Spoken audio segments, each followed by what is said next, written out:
Assalamualaikum warahmatullahi wabarakatuh.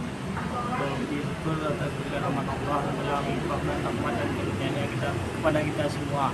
Sebelumnya perkenalkan, saya Adam Malik dengan NIM 2431001 dari Prodi 4 Teknik Elektroindustri Fakultas Teknik. Di sini saya akan menjelaskan sedikit mengenai materi tentang hakikat manusia yang telah kita pelajari pada pertemuan pertama kemarin. Sebelumnya terdapat dua surat yang menjelaskan tentang hakikat manusia ini. Yang pertama yaitu surat At-Tin ayat 4 yang artinya berbunyi, sesungguhnya kami telah menciptakan manusia dalam bentuk yang sebaik-baiknya. Ayat ini menjelaskan bahwa Allah menciptakan manusia dengan kesempurnaan bentuk dan kemampuan. Tidak hanya fisik yang sempurna, tetapi juga diberikan akal dan hati nurani agar dapat membedakan mana yang baik dan mana yang buruk. Ayat yang kedua yaitu surat Al-Baqarah ayat 30 yang artinya yaitu, sesungguhnya aku hendak menjadikan seseorang khalifah di muka bumi ini. Dari kedua ayat ini kita dapat memahami bahwa hakikat manusia adalah makhluk yang memiliki yang pertama jasmani, yaitu sebagai bentuk fisik yang tampak. Yang kedua akal untuk berpikir dan mengembangkan ilmu pengetahuan. Yang ketiga rohani untuk beriman dan mendekatkan diri kepada Allah. Yang keempat yaitu tanggung jawab moral untuk menjaga diri dan lingkungan sesuai petunjuk Allah.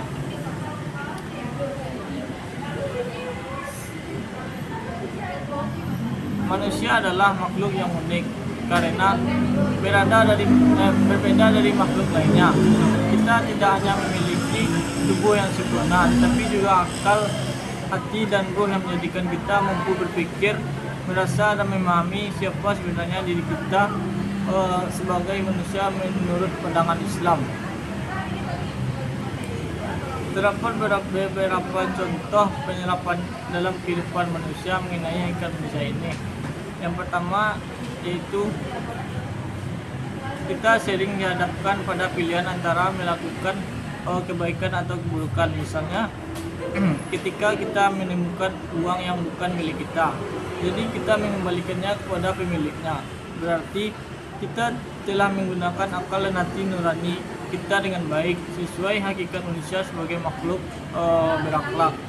Namun jika kita mengambilnya untuk diri sendiri, maka kita menurunkan derajat kita dari kedudukan manusia yang mulia menjadi makhluk yang mengikuti hawa nafsu. Cara menanggapinya yaitu yang pertama mensyukuri ciptaan Allah dengan menjaga tubuh, akal, dan hati dari hal-hal yang merusak. Yang kedua mengembangkan potensi diri baik dalam ilmu, ibadah maupun akhlak. Yang ketiga berbuat baik kepada sesama karena manusia itu tidak hidup sendiri melainkan saling membutuhkan. Yang keempat menjaga keseimbangan antara kebutuhan duniawi dan ukhrawi. Dengan begitu kita bukan hanya menjadi manusia secara fisik, tetapi juga manusia sejati yang memiliki nilai spiritual dan sosial tinggi. Oleh karena itu, marilah kita menjadi manusia terbaik sebagaimana yang diajarkan Islam. Manusia yang beriman, berilmu, dan berakhlak mulia. Gunakan akal dan hati kita untuk selalu berada di jalan yang benar dan bermanfaat bagi orang lain. Demikianlah yang dapat saya sampaikan. Mohon maaf atas segala kekurangannya. Wabillahi taufiq wal hidayah. Assalamualaikum warahmatullahi wabarakatuh.